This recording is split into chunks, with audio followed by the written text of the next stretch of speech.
Con el sistema semáforo podremos reactivar nuestra economía y seguir cuidándonos en la nueva normalidad. Conoce cómo funciona cada etapa. Cuando el semáforo de tu estado esté en color rojo, solo las actividades esenciales como la producción y venta de alimentos pueden trabajar con las medidas de prevención necesarias como la sana distancia y la sanitización. En naranja, se suman actividades no esenciales como hoteles y cines, pero solo a la mitad de su capacidad y siguiendo las medidas de prevención. Además, podremos acudir a los parques cuidando el 30% de capacidad. Si está en amarillo, las actividades no esenciales como restaurantes, hoteles y plazas podrán estar a un 60% de capacidad con las medidas de prevención. Finalmente, cuando esté en verde se podrá regresar a las clases presenciales, así como a los bares y gimnasios, cuidando las nuevas medidas sanitarias para evitar contagios. Para mayor información visita coronavirus.gov.mx. Juntos saldremos adelante. Gobierno de México.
Buenas noches a todas y todos los presentes, así también como a todas las personas que nos sintonizan a través de los diferentes medios de comunicación y vías de comunicación que esta conferencia vespertina tiene, redes sociales y otros instrumentos.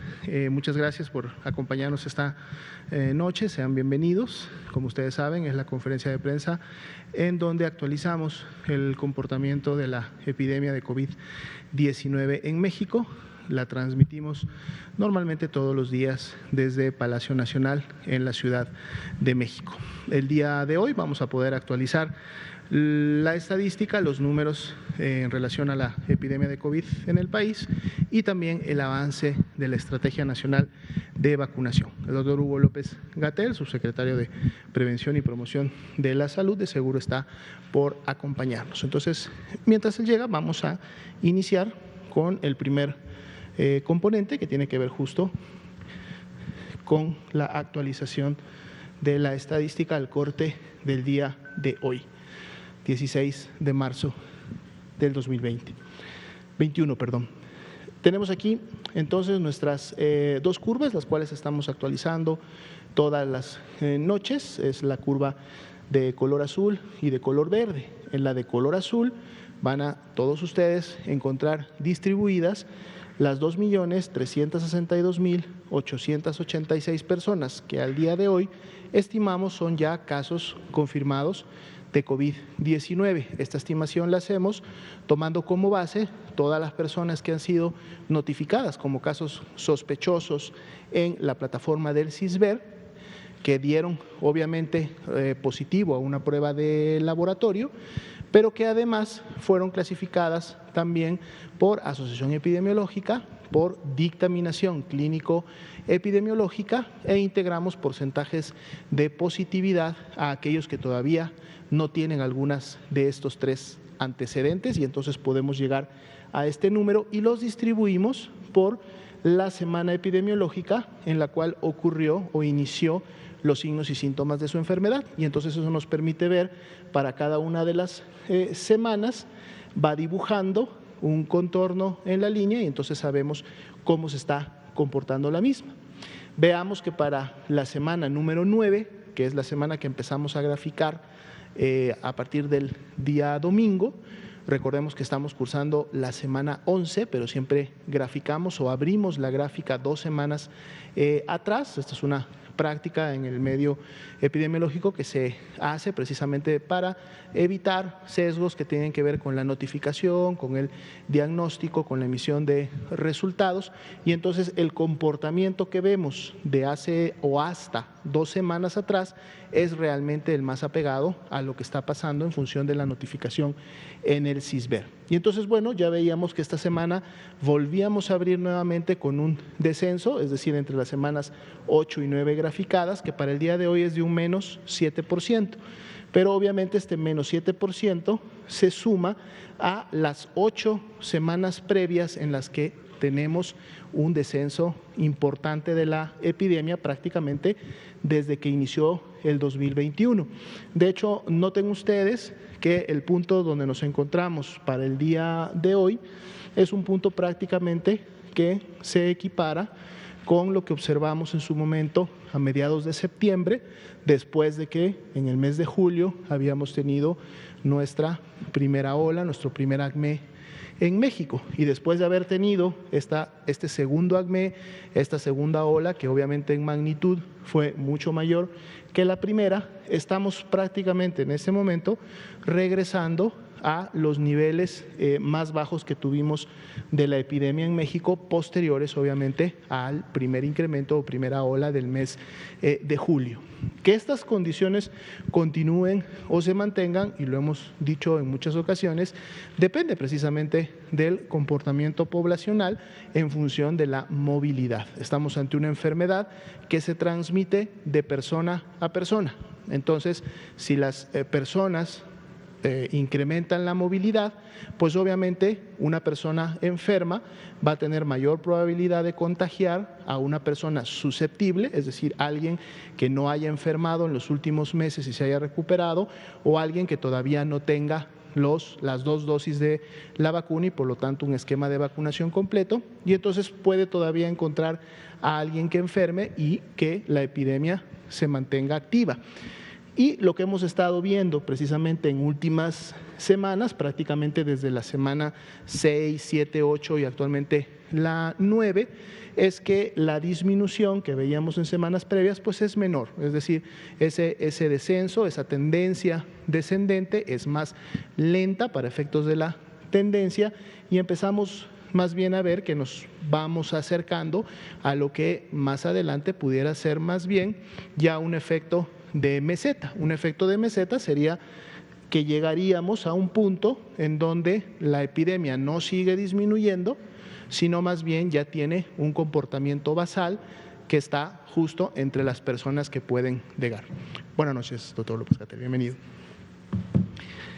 Y de esta manera, pues será muy importante obviamente dar un seguimiento muy puntual, no solo en siguientes días, sino en siguientes semanas, para ver si este descenso empieza a tener el comportamiento que acabamos de comentar y que por lo tanto generaría un riesgo de que a nivel subnacional, en alguna de las entidades federativas, posteriormente una meseta, pueda convertirse nuevamente en un incremento.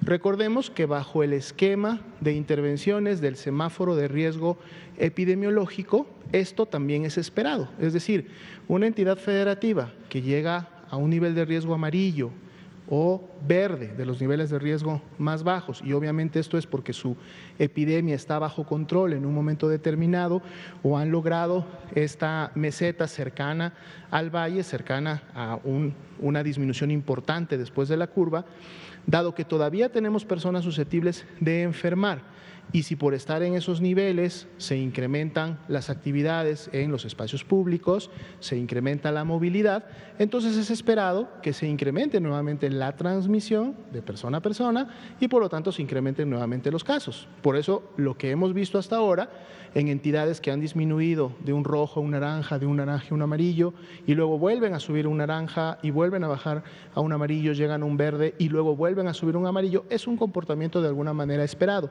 Obviamente lo que no se desea es que estos incrementos se salgan de control y salirse de control significa que la proporción o cantidad de personas graves terminen obviamente saturando las unidades médicas o que en algún momento no puedan encontrar una cama disponible, situación que también sabemos hasta el momento no ha pasado en México, dado que más allá que se han tenido, sí, sobre todo en el mes de diciembre y principios de enero, cuando tuvimos esta segunda ola importante, tuvimos niveles bastante altos de saturación, hasta el momento la capacidad hospitalaria que se generó en el país para respuesta ante la epidemia ha tenido todo lo necesario para poder atender a los pacientes. Pero a lo que vamos es que podemos ver ondas, podemos ver incrementos, pero mientras se implementen las medidas de prevención y las intervenciones comunitarias, esperaríamos que esto en su momento no necesariamente representara algo que pudiera salirse de control, pero necesitamos verlo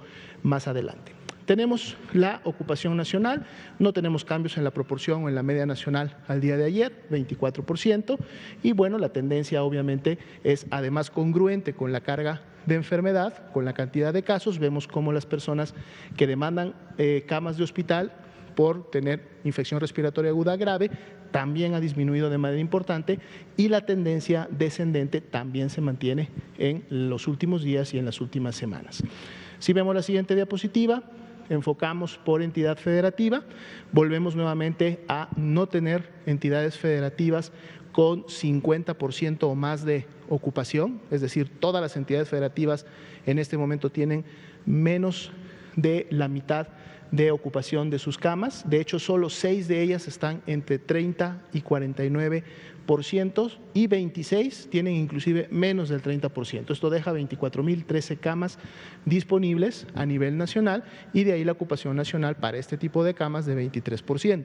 Si vemos la siguiente diapositiva, que son las camas con ventilador, se repite nuevamente para el día de hoy y para el último corte esta situación en donde no tenemos ninguna entidad federativa con 50% más de ocupación de camas con ventilador, tenemos 8 entidades que están entre el 30 y el 49 y la mayoría, que son 24, tienen inclusive menos del 30% de ocupación, 8.004 son las camas disponibles con ventilador en este momento para poder atender a los pacientes más críticos y nuestra ocupación nacional entonces se mantiene en un 27%.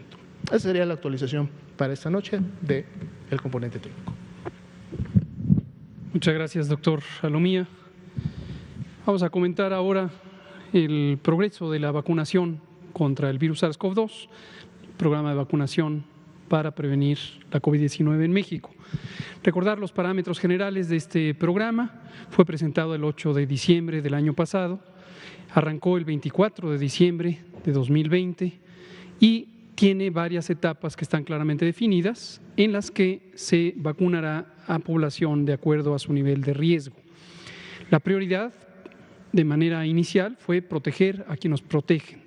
El personal de salud, no solamente médicas y médicos y enfermeras, enfermeros, sino 11 categorías laborales en el sector público, en el sector privado, y estas personas, nuestras compañeras y compañeros del sector salud, han sido vacunadas de acuerdo a su cercanía con la COVID-19.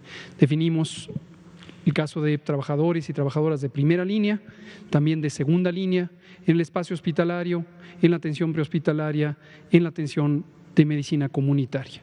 Y sigue esta vacunación, se está cubriendo al personal de salud y además tenemos a las y los adultos mayores, las personas que tienen 60 y más, que representan precisamente esta etapa número 1 del programa de vacunación. Hoy vamos a comentar que hoy logramos aplicar casi 100,000 dosis, 97.822. Esta mañana, en la conferencia matutina con el presidente, platicábamos de cómo ocurren estas variaciones. En algún momento hemos llegado a un punto máximo de 360.335 dosis aplicadas en un solo día y vemos que después hay variaciones a la baja, hay días no muy productivos como este, con menos de 80.000 dosis, hoy tenemos 97.822. ¿A qué se debe esta variación? Un elemento fundamental de esta variación tiene que ver con la geografía. Hoy vamos a presentar un mapa municipal y señalar la liga donde existe una lista completa de municipios. Esto lo han pedido ustedes en varias ocasiones. La lista existe desde hace mucho tiempo. Lástima que no la habían encontrado. Hoy la vamos a hacer explícito dónde la pueden encontrar. Los municipios que se han ido vacunando empezaron a ser aquellos que tenían población rural dispersa, donde se encuentran las personas que tienen la mayor vulnerabilidad social a las complicaciones de COVID-19. Esto lo comentamos también con un importante nivel de detalle, dado que hubo algunas reacciones de ciertos segmentos de la sociedad que parecían no visualizar que existen amplios segmentos de esta sociedad con enormes desigualdades sociales, amplios segmentos que tienen una enorme vulnerabilidad social.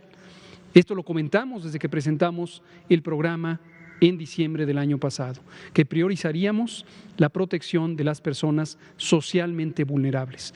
Y en las zonas rurales de nuestro país, además de la pobreza económica, existe una enorme carencia de servicios públicos, no solamente los de salud, también los de transporte, los de distintos medios o mecanismos de comunicación, como puede ser la propia infraestructura física, las comunicaciones, las telecomunicaciones. Desde luego hay una enorme capacidad en las redes sociales que tienen las personas en estos municipios, pero esta carencia histórica de décadas de servicios sociales impide a las personas atender prontamente sus enfermedades. Esto ha ocurrido siempre. Es muy importante no perder de vista que esto es un enorme problema histórico de nuestra sociedad que ojalá vayamos cerrando y corrigiendo porque es un defecto histórico de nuestra sociedad.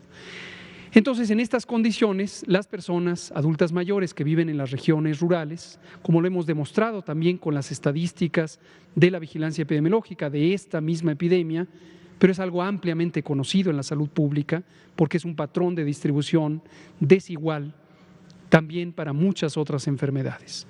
Por eso decidimos vacunar de manera prioritaria a las personas adultas mayores que viven la mayor vulnerabilidad social. También se empezó a vacunar a las personas en las grandes ciudades o en las ciudades de mediano tamaño, incluyendo la ciudad capital, la Ciudad de México. ¿Por qué razón? Porque evidentemente la dinámica de transmisión de la epidemia también involucraba importantemente la actividad en las regiones o ciudades o zonas donde existe la mayor densidad poblacional, tamaño poblacional y movilidad de las personas. Este es un fenómeno que también hemos explicado varias veces, que se llama técnicamente el momentum poblacional de transmisión o la inercia poblacional de transmisión, y es un fenómeno en el que la velocidad de propagación y la persistencia de la propagación es mayor en zonas altamente densas en población. Entonces, así fuimos empezando con la vacunación. Veremos ahorita los municipios en un momento, pero esto en parte explica esta diversidad de coberturas o de logros de vacunación, porque cuando entran las brigadas del operativo Correcaminos a zonas rurales dispersas, evidentemente tienen que invertir una parte sustantiva del tiempo, el tiempo de trabajo. Empiezan muy temprano las brigadas a trabajar, antes de las 8 de la mañana, ya están desplegándose en campo, pero cuando tienen que recorrer grandes distancias para llegar a los distintos poblados y vacunar algunos miles o decenas de miles y luego desplazarse a otra población, desde luego una parte muy importante del tiempo que se invierte en un día de trabajo está en esa logística de desplazamiento. Y eso es lo que hace que en algunos días tengamos una menor vacunación comparado con otros días. Lo que veremos, y lo platicábamos también ayer, en las próximas pocas semanas, es que una vez que hemos satisfecho la cobertura en una zona muy amplia de municipios rurales, empezaremos a entrar a ciudades de mediano y en su momento también gran tamaño. Seguiremos vacunando desde luego en la Ciudad de México, en tanto que es una entidad federativa en sí misma, recibe una dotación proporcional de vacunas en cada embarque de acuerdo a su población de personas adultas mayores, igual que las otras 31 entidades federativas. Cuando tengamos un abastecimiento mucho más copioso y más persistente semana por semana, más estable en términos del número de dosis semanales, podremos además avanzar ya en las ciudades. Incluiremos varias de las ciudades capitales. Esta mañana se preguntaba por Hermosillo, por ejemplo. Es posible que en una semana, un poco más, semana y media, ya estemos vacunando también en Hermosillo y varias otras capitales.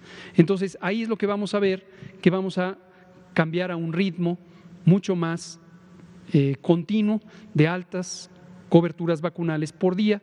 Posiblemente estaremos llegando a estos 300, 360,000, 400,000, incluso 500,000 dosis aplicadas por día.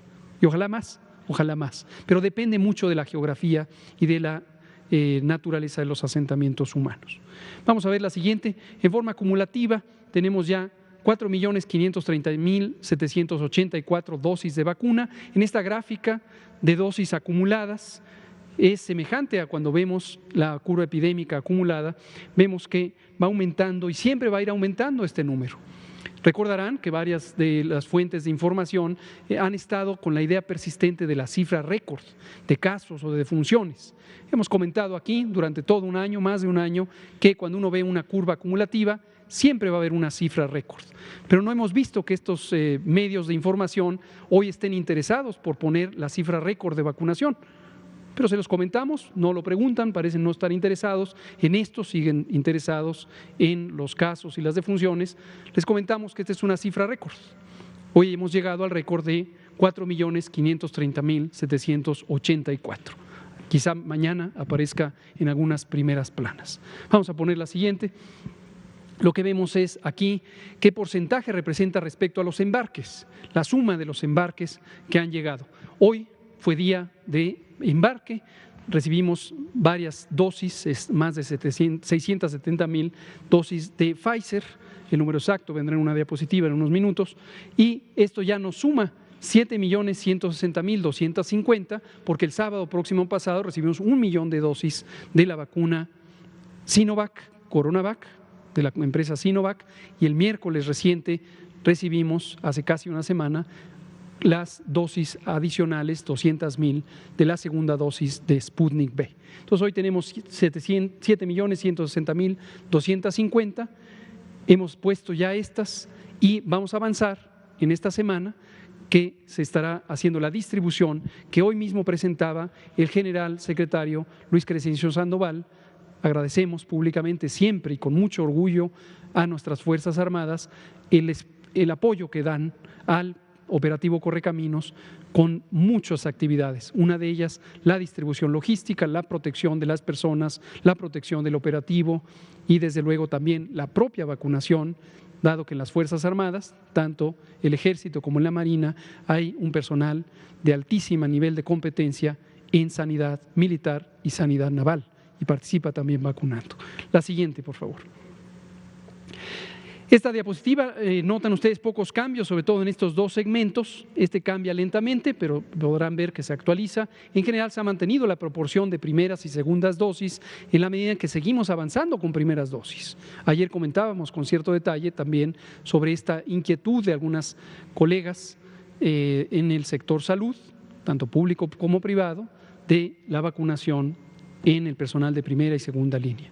Pero sigue avanzando, se ha mantenido más o menos estable la proporción de primeras y segundas dosis. Este no ha avanzado, es que el estado de Campeche, las personas trabajadoras de la salud, prácticamente se culminó la meta y tenemos aquí las personas adultas mayores, esta cifra sí cambia notoriamente día con día. Hoy pasa de 3 millones de personas adultas mayores que han sido vacunadas. La siguiente. En todo el país, la misma prioridad para las 32 entidades federativas.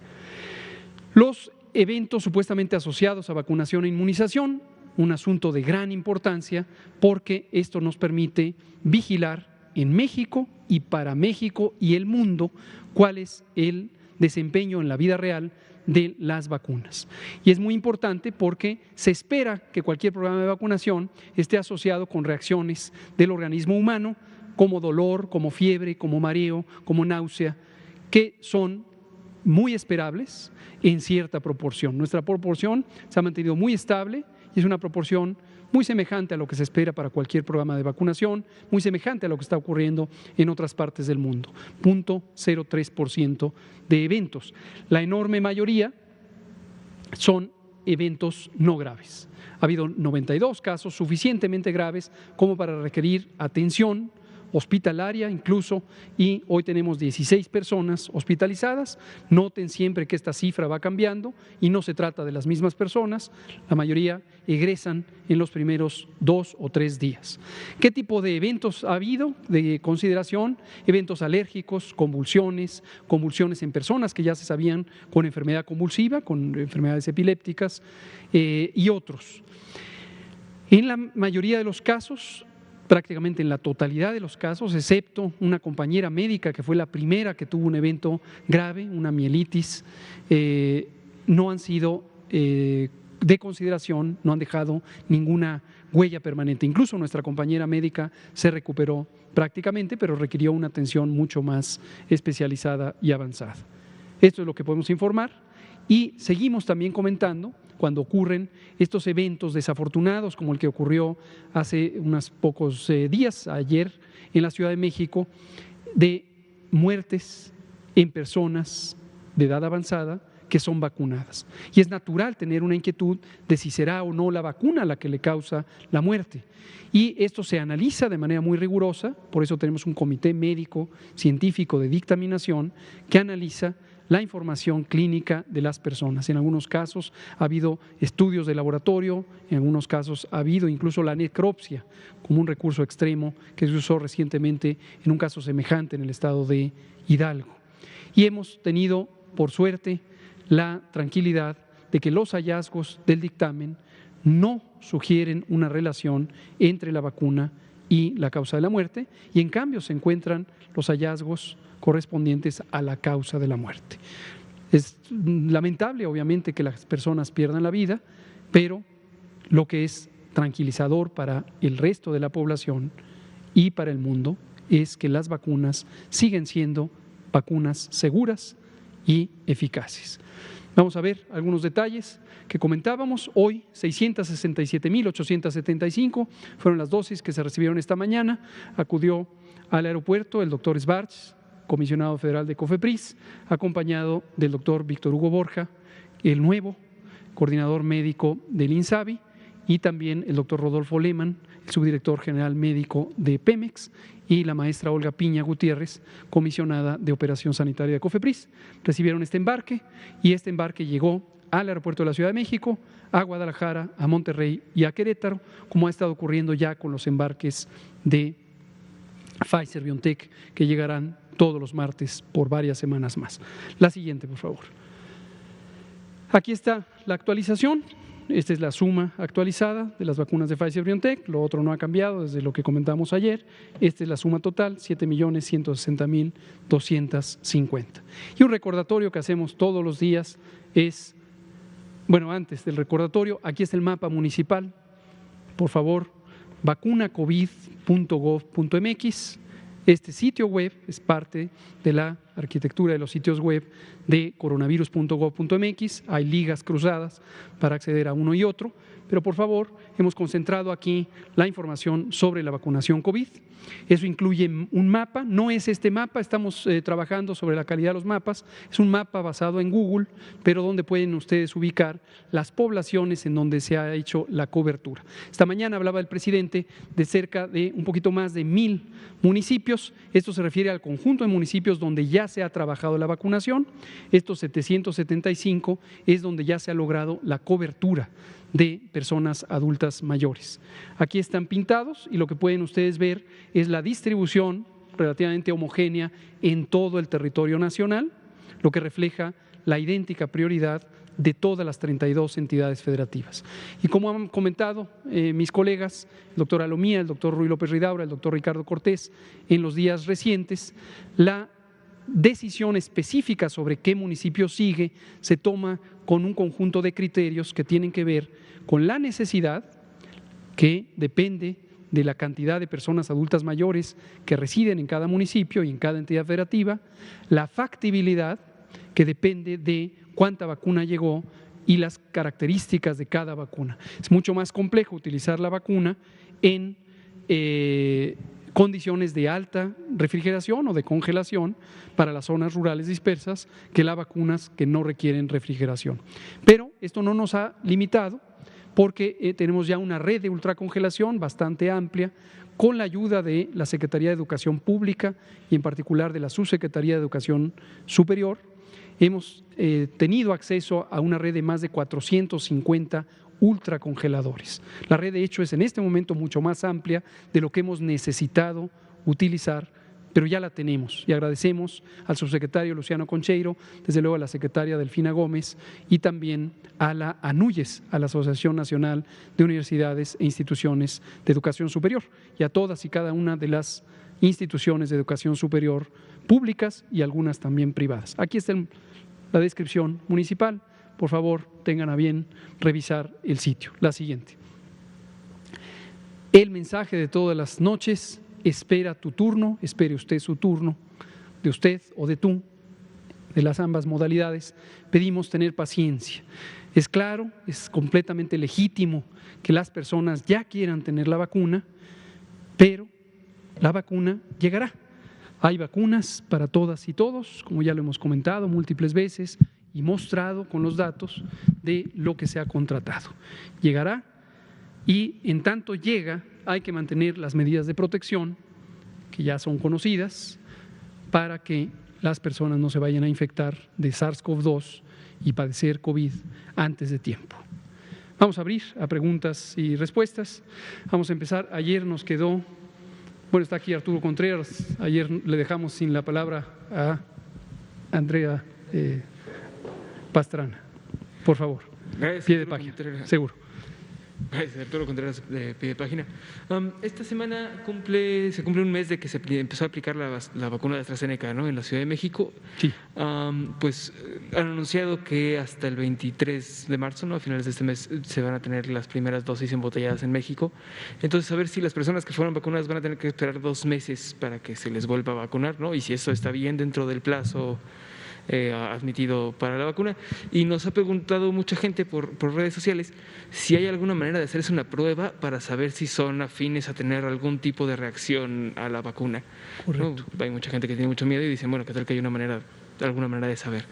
Nada más. Gracias, Arturo Contreras, de pie de página. La primera pregunta me parece una inquietud también muy importante por parte de las personas que recibieron la primera dosis de vacuna AstraZeneca y saben que se recomienda a partir del día 28, después de esa primera dosis, recibir la segunda dosis, con también un margen que va aproximadamente hasta los 35 días, de acuerdo a lo que ha recomendado la Organización Mundial de la Salud y también nuestro grupo técnico.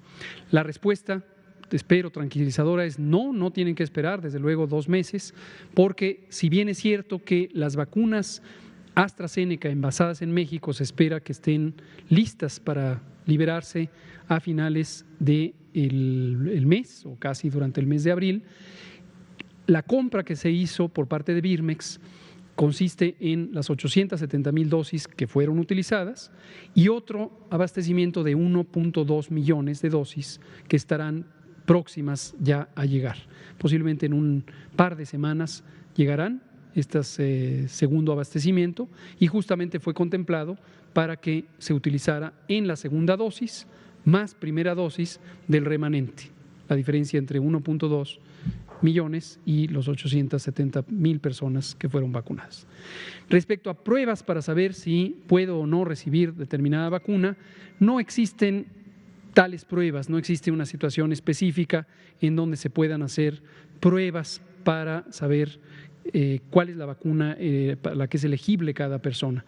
Lo que sí recordamos es que las personas que tienen alergia historia de alergia grave, anafilaxia, choques anafilácticos, no deberían recibir la vacuna de Pfizer, porque sí hay una recomendación explícita por parte del laboratorio Pfizer de no utilizar la vacuna en personas que tienen historia de alergia grave. Y es preferente esperar a otra vacuna y es muy importante, si ya se conoce esto, abstenerse de acudir cuando se está utilizando la vacuna Pfizer o, mejor aún, informar que se tiene una alergia grave para que quede registrada la persona como elegible para vacunación, pero con una vacuna sustituta y se programe su vacunación con otra de las vacunas que están disponibles. Muchas gracias. Por favor, adelante. Nos vamos así en escaneo, empezando por quienes no participaron ayer. Hoy no le va a tocar a Natalia. Por favor, adelante. Gracias, buenas noches. Andrea Vega, de Animal Político. Son dudas sobre la vacunación a personal médico. Estábamos revisando la editorial del número de marzo-abril de la revista Salud Pública y veíamos que ahí el Grupo Técnico Asesor de Vacunación refrenda que recomendó vacunar primero al personal de salud y después avanzar con la población de acuerdo con el riesgo de muerte. La pregunta es, ¿por qué no se terminó primero de vacunar al personal de salud? Esa es la primera y tengo otras dos. Con mucho gusto, Andrea. Esto lo hemos comentado también varias veces, tanto ahorita en la tarde como en la conferencia de los martes en el Pulso de la Salud. Y yo explícitamente me he referido, para tranquilidad de todos nuestros colegas del Grupo Técnico Asesor en Vacunación, que preside la doctora Celia Alpuche, he dejado muy en claro que el propósito del Grupo Técnico Asesor no es hacer la política de vacunación. No son ellas y ellos quienes hacen la política de vacunación, pero sin duda para nosotros es importantísimo, es crucial las recomendaciones que nos da este grupo técnico asesor. Este grupo está conformado por personas mexicanas y algunos extranjeros que tienen un altísimo nivel de experiencia, de conocimiento, de juicio, de visión sobre no solamente los aspectos de salud, médicos o de virología o de epidemiología y muchos campos de la salud, sino también de otras disciplinas, la bioética, por ejemplo, el derecho, los derechos humanos, los derechos de las mujeres, por ejemplo. El grupo fue seleccionado por invitación de nosotros, del gobierno, precisamente porque reconocemos esta enorme capacidad de ellas y de ellos. Entonces, algunos medios, me parece que el suyo, Animal Político también, y el suyo, Natalia, Reforma, y el Universal y varios otros, empezaron a sembrar esta idea de que el gobierno desoía al grupo técnico asesor. Pues esto evidentemente está fuera de lugar, porque si no, no hubiéramos conformado un grupo técnico asesor. Quizá la pieza que no han ustedes incorporado es que una cosa es un grupo técnico asesor y otra es quién hace la política. Esto es análogo al grupo de asesoría estratégica que tiene la OMS, donde participa como presidente del grupo precisamente uno de los miembros muy destacado de nuestro grupo técnico asesor, el doctor Alejandro Cravioto Quintana. Pero no es el papel del grupo de asesoramiento estratégico tomar las decisiones que toma la OMS. Lo que hace es asesorar. Esta quizá es la palabra clave que les ha faltado visualizar. Ahora, respecto a las recomendaciones que nos hizo el grupo, efectivamente siguen vigentes y son muy importantes y fue cubrir al personal de salud y hemos definido al personal de salud de primera línea y de segunda línea. Ayer mismo lo explicábamos por enésima vez.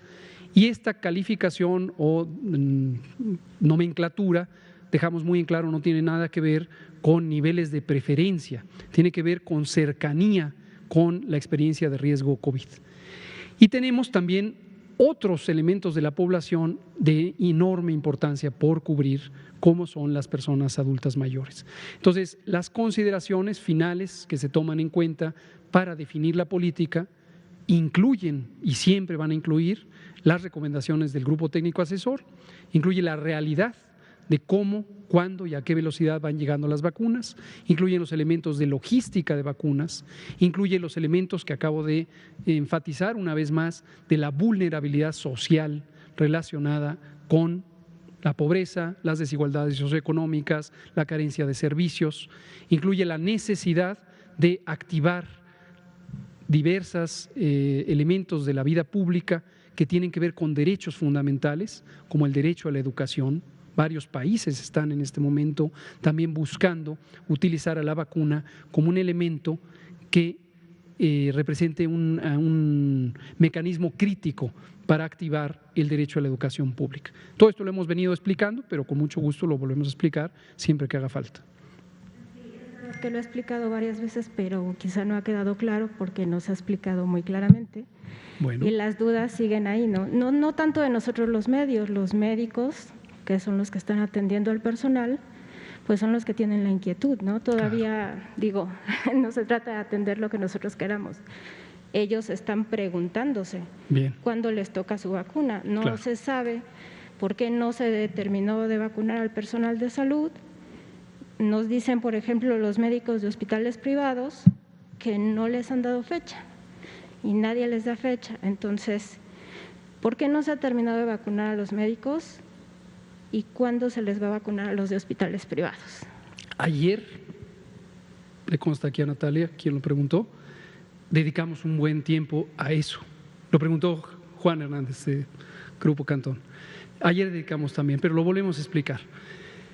Las personas trabajadoras de la salud, que no son solamente médicos y médicas, nuestros colegas médicos y médicas han sido los que han tenido quizá la mayor oportunidad de expresarse públicamente. Algunos se han vinculado en forma gremial y se han expresado incluso con pancartas o en la vía pública, etcétera, en algunas entidades federativas.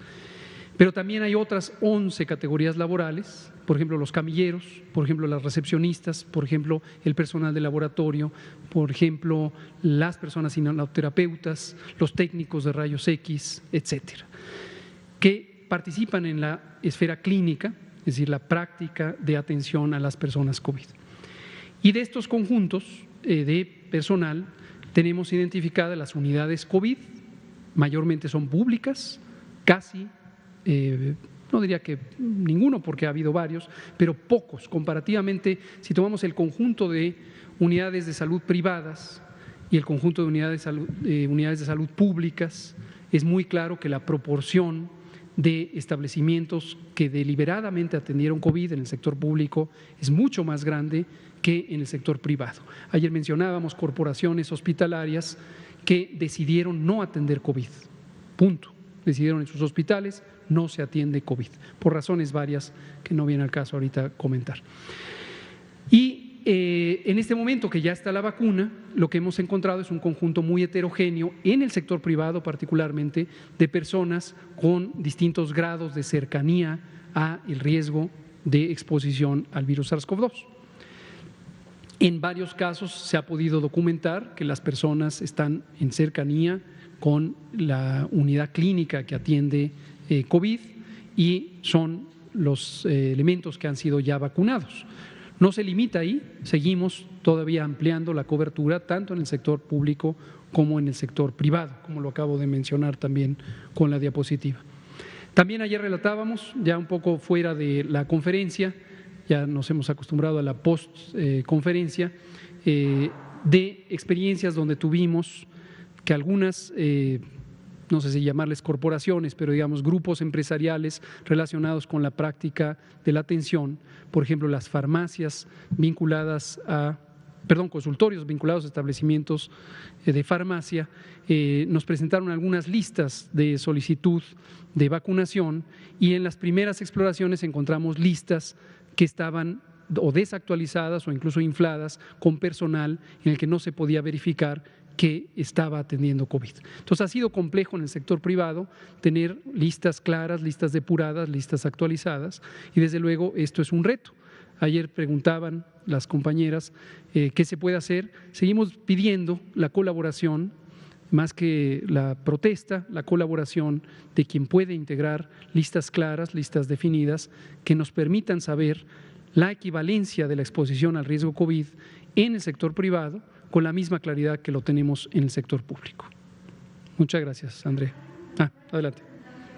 De personal de primera línea de hospitales privados que ya se haya vacunado, ¿tienen el porcentaje? Sí, lo hemos comentado varias veces. Vamos a traer el dato actualizado y sí, con mucho gusto. Okay. Incluye al Hospital ABC, por cierto. fue el primero que empezó a vacunarse. Gracias. Gracias. Allá, por favor, atrás, luego Juan Hernández, Liliana Noble. No, allá, por favor, con el compañero. Sí, buenas tardes, Bogdán Castillo de Televisa. Le quería preguntar respecto a los estudiantes argentinos que llegaron a Buenos Aires ya contagiados.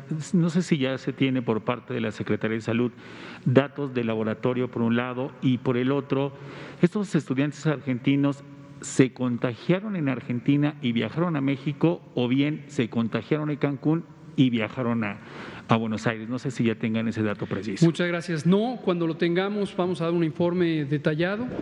Aquí agradecemos desde luego la colaboración del gobierno de Quintana Roo, del propio gobernador Carlos Joaquín y de su magnífica secretaria de Salud, la maestra Alejandra Aguirre. Inmediatamente reaccionaron ante esta comunicación que se supo por medios no técnicos, sino por las noticias, dado que en el Estado no se había tenido por parte del laboratorio que hizo los exámenes ninguna notificación hacia la autoridad sanitaria estatal, lo cual es una obligación establecida por ley. Se incumplió en ella por parte de este laboratorio privado, laboratorio que no está acreditado para el ejercicio de la práctica de esta prueba. Desde luego estamos en espera de información detallada sobre otras acreditaciones o licencias de funcionamiento que esperamos tenga en regla. Y sin embargo, a pesar de que no existía esta notificación, en cuanto el Estado tomó conocimiento de esto, empezó un operativo amplio de investigación en los hoteles. Se tiene bien identificados los hoteles en donde estuvieron alojados estos muchachos y muchachas, estas personas jóvenes, y hay un operativo de investigación como si fuera un brote existente y también de una serie de capacitaciones al personal con base en los protocolos de seguridad sanitaria en la industria turística que fueron establecidos desde hace varios meses y que, por cierto, Quintana Roo fue uno de los ejemplos más positivos de adopción muy temprana de estos protocolos. Entonces eso nos da mucha tranquilidad. Quintana Roo, siendo un estado que depende de la industria turística, se tomó muy en serio la seguridad sanitaria en la industria turística, particularmente en Cancún, pero desde luego también en Chetumal y otros lugares, Cozumel, Isla Mujeres, etcétera, y sobre lo ya construido están trabajando sobre este informe. En cuanto lo tengamos, seguramente será antes de que acabe la semana, comentaremos los detalles. Muchas gracias. ¿Ya tienes? Por favor, por favor. También, como ustedes saben, el Reglamento Sanitario Internacional es un instrumento, ¿no?, que nos vincula entre los diferentes países que pertenecemos a la Organización Mundial de la Salud y que, si bien es cierto, tiene muchas objetivos, muchas actividades dentro del mismo. Una de ellas es precisamente poder intercambiar información oficial, fehacientemente verificada entre los países. Desde que se tuvo conocimiento de este evento, nosotros hicimos ya la petición oficial a través del Reglamento Sanitario Internacional, es decir, con el punto nacional focal de Argentina. Hemos pedido toda la información, aún tampoco no nos ha llegado, pero obviamente en el momento en que la tengamos, entonces podremos tener también toda la información que el país en su momento recabó a la llegada de estas personas, cuáles fueron esos estudios que se realizaron, cuál es el número en su momento que comentan ellos salieron positivos, y obviamente los antecedentes de fechas de inicio de síntomas y todo lo relacionado, como para poder complementar la investigación en nivel local. Entonces, cuando tengamos toda la información, con mucho gusto, como decía el doctor López-Gatell, la estaremos compartiendo. Muchas gracias, doctora Lomía. El doctor Lomía es nuestro punto focal nacional para el Reglamento Sanitario Internacional. Él es el jefe de esta oficina de responsabilidad. Muchas gracias, doctor. Liliana Noble, Pulso Saludable. Gracias. Buenas noches, Liliana Noble de Pulso Saludable. Doctor Gatell, la semana pasada el doctor Riu, cuando le preguntaba justamente de qué pasaba con estos médicos que todavía no tienen la vacuna, de consultorios privados sin pertenecer a una institución privada, que están aislados, y odontólogos, me decía justamente que para evitar estas listas infladas o mala información, estaban pensando en diseñar una plataforma para que estuviera lista y ellos pudieran ingresar y registrarse. preguntarle si esta plataforma ya está lista o ya va a estar lista próximamente para que ellos puedan registrarse. Y también me gustaría conocer si adicional a Remdesivir, en COFEPRIS están pensando en algunos otros medicamentos que estén en fase 3 de estudio o que ya estén listos para la aprobación de uso de emergencia, entendería, para la COVID-19. Muchas gracias por ambas preguntas. Sobre este tema de la plataforma, tenemos varios mecanismos. Este es uno que comentaba el doctor López Ridaura. Pero también quiero agradecer públicamente la participación incluso de legisladoras y legisladores que en sus propios distritos han recabado información de personas profesionales de la salud que tienen estas peticiones. Aprovecho aquí para recordarles que no se olviden que el personal de salud no solo son médicas y médicos. Desde luego, nosotros siendo médicas y médicos es natural que a veces nos inclinamos, me refiero no a nosotros en el Ejecutivo, sino estoy pensando en varios de los legisladores y legisladoras que nos han planteado esto, que son médicas y médicos. No se olviden que no solamente representan a médicas y médicos, también representan a los otros elementos del personal de salud y que también es muy importante considerarlo. Pero son varios mecanismos con los que estamos explorando el tener una identificación facilitada y clara del personal que está en riesgo COVID y que debe ser vacunado. Sobre medicamentos, sí, en general, COFEPRIS a lo largo de esta epidemia se ha mantenido con un mecanismo específico. Desde luego, quiero hacer notar que fue mucho más eficiente a partir de que entró la comisionada América Orellana, comisionada de autorización sanitaria, y la comisionada Olga Piña, y también, desde luego, ahora que se ha incorporado el comisionado federal Alejandro Sbarch. Es un mecanismo específico para tener una evaluación expedita de aquellos insumos que son relevantes para la atención de COVID, las propias vacunas, los medicamentos, incluso los dispositivos. COFEPRIS tenía un rezago histórico monumental de varios sexenios, que está asociado, como lo hemos comentado en varias ocasiones, con una historia de práctica de muy poca transparencia institucional, muy poca, muy poca. Históricamente COFEPRIS ha tenido este problema de poca transparencia y cada vez que lo decimos dejamos muy en claro que sabemos que quien es responsable de eso no es el personal operativo, por quien tenemos un gran respeto, sino quien ha estado al frente en los puestos directivos de la institución. Entonces, con este rezago diferencial, rezago además poco documentado, COFEPRIS ha estado en la tarea de limpiar ese rezago, esclarecer por qué algunos trámites estaban largamente rezagados y cuáles tienen oportunidades de salir más rápidamente de acuerdo a la solidez técnica de los documentos. Pero regresando a COVID, sabiendo que íbamos a tener una cantidad de insumos, incluyendo medicamentos, de oportunidad para el tratamiento de la COVID-19, tenemos un mecanismo explícito para atender estas solicitudes. Y la más reciente de autorización fue Remdesivir, pero este medicamento también ha sido presentado en los estudios clínicos en asociación con otros medicamentos, por ejemplo, un medicamento que se llama Baricitinib, que es un inhibidor muy potente de uno de los mecanismos de inflamación, y se ha visto que el uso combinado pudiera ser mejor que el uso solo. Entonces, también se están considerando y se está evaluando este otro tipo de medicamentos. Por el momento no quisiera comentar cuál es el estado de resolución hasta que el comisionado Sbarch nos lo indique.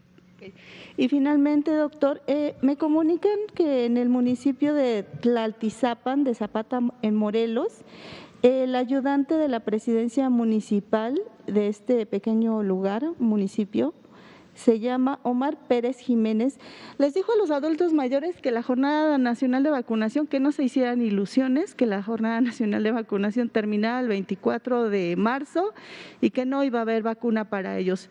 La verdad es que me dio mucha tristeza porque hay personas muy viejitas que se comunicaron conmigo y llorando me hicieron este comentario y creo que no está padre escuchar a alguien con añoso que tenga esta tristeza cuando ve que en otros lugares sí está ocurriendo. Y también ahí en Morelos me comunican que en otro municipio les habían avisado en Tepoztlán que iban a llegar 5,000 dosis, que llegaron solo 1,800, entonces la gente adulta mayor cerró las calles y entonces los encargados del lugar de vacunación dijeron, bueno, ya no nos cierren las calles, les vamos a dar su oportunidad de vacuna, regresen mañana. Entonces me gustaría que nos platicara, o más bien que ayudara a esta gente a que primero no les tomen el pelo, que no se dejen engañar y que lo que les prometan, que les cumplen, porque finalmente es una vacuna que se paga con los impuestos de todos nosotros, ¿no? Así es, gracias. Muchas gracias. Aquí aprovecho a retomar las palabras de nuestro comisionado Alejandro Sbarch esta mañana en el aeropuerto, recordarle a toda la población que se trata de un programa de cobertura universal, como atinadamente enfatizaba el presidente, de cobertura universal. Esto quiere decir todas las personas en México van a recibir esta vacuna.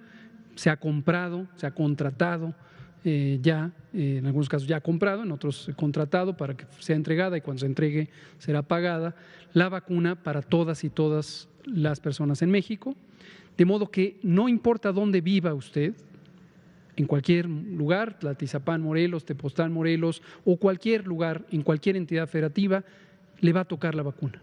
Es un programa del Gobierno de México. Efectivamente es un programa que se paga con el Tesoro de la Nación, con los impuestos de todas y todos quienes pagamos impuestos y otras recaudaciones que tiene el Estado mexicano, y de ahí viene. Entonces, no se le debe un favor a nadie, absolutamente. Es un derecho, es parte del derecho a la protección a la salud que está consagrado en el artículo 4 de nuestra Constitución de manera explícita, y todas y todos van a tener esta vacuna. Entonces, tener cuidado, no dejarse engañar. Si alguien, una autoridad local o alguien representante de una comunidad en forma local le dice que se han tomado decisiones de que se suspende el programa, no es el caso. Y el programa solo va a terminar cuando se haya cumplido la meta, que es cubrir a todas y todas las personas con esta vacuna. Muchas gracias, Liliana Noble. Juan Hernández y Otilia Carvajal, nos quedan pocos minutos, pero a ver si logramos. Rápidamente. Juan Hernández de Perico Baxter, Grupo Pacatón. Dos cosas. Uno, hasta ahorita, ¿cuántas personas son las que se han reportado, que presuntamente habían muerto por la vacuna? Bueno, no que no han muerto, pero ¿cuántos exámenes se les han realizado? ¿Cuántos especialistas han participado en estos exámenes precisamente para descartar esta relación, como usted lo mencionaba? Y la segunda, hay dudas referente a lo que había informado el presidente López Obrador de que en abril se termina de vacunar a todo lo que es los adultos mayores, pero ¿es la primera dosis o ya las dos dosis completas? Sería eso rápidamente. Muchas gracias. Le respondo la segunda para que haya claridad. Nos referimos a que al menos la primera dosis, desde luego dependerá de los calendarios, en promedio son los 21 días, en algunos casos extendemos hasta 35 días la separación entre dosis y posiblemente durante abril no cabrían las dos dosis, pero al menos la primera dosis estimamos que la recibirían los 15 millones de personas adultas mayores cerca del final de abril. Lo otro se lo pido al doctor Alomías, si es tan amable de comentarlo. Sí, con mucho gusto. Este grupo de expertos nacional, que es el que dictamina los ESAVIS graves, obviamente está en el marco de las atribuciones y la coordinación del Centro Nacional de Salud para la Infancia y la Adolescencia, que es el que obviamente tiene todo el control de los programas de vacunación. Pero para esto tenemos como coordinador técnico del grupo a precisamente el coordinador de los Institutos Nacionales de Salud y Hospitales de Alta Especialidad, que es el doctor Gustavo Reyes Terán. Obviamente esto genera la ventaja que se puede contar en el comité con toda una serie de especialistas de las diferentes disciplinas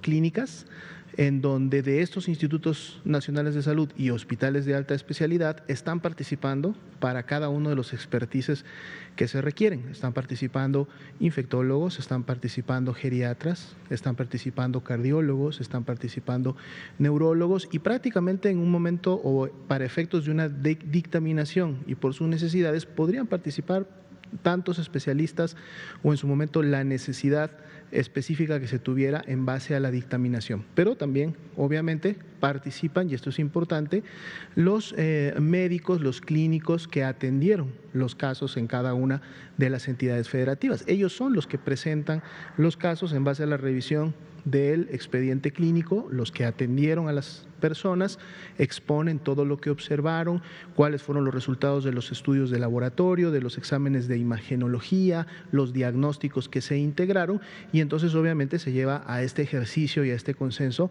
con todos los especialistas. Por lo tanto, es una actividad muy dinámica. El comité está sesionando rigurosamente desde que iniciaron los primeros ESAVIS graves todas las semanas, e inclusive se convocan a sesiones extraordinarias, han tenido sesiones extraordinarias cuando en un momento se requiere avanzar con estas dictaminaciones.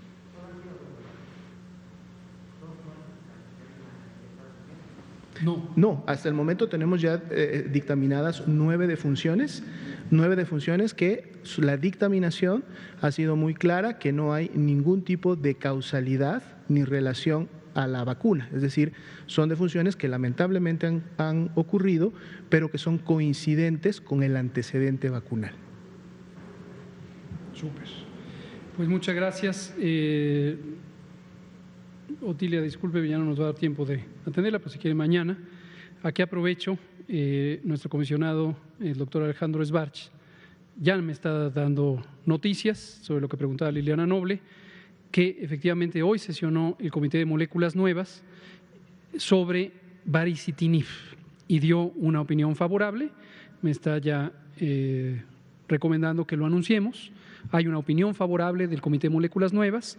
Lo que procede ahora es la integración formal de la autorización sanitaria de uso de emergencia en las condiciones que ya han sido establecidas, pero ya es un hecho que con esta recomendación favorable ya dado que COFEPRIS trabaja con el nuevo formato optimizado que se basa en las mejores prácticas que tiene la Agencia Europea de Medicamentos, hemos adoptado ese modelo con el trabajo que ha hecho el doctor Sbarch y hemos definido estos mecanismos ágiles de evaluación que están ya en práctica. Remdesivir fue la primera experiencia de uso de esos mecanismos ágiles, ahora está baricitinib, un inhibidor de la Janus quinasa, que ahora se utiliza en combinación con Remdesivir en un esquema recomendado. Ya veremos cuáles las indicaciones formales. Aquí terminamos, son las 20 horas con 1 minuto. Muchas gracias. Gracias, como siempre, a nuestros colegas de CEPROPIE, que nos dan un apoyo formidable, también a los camarógrafos por allá, y gracias a ustedes aquí en la sala. Hasta mañana.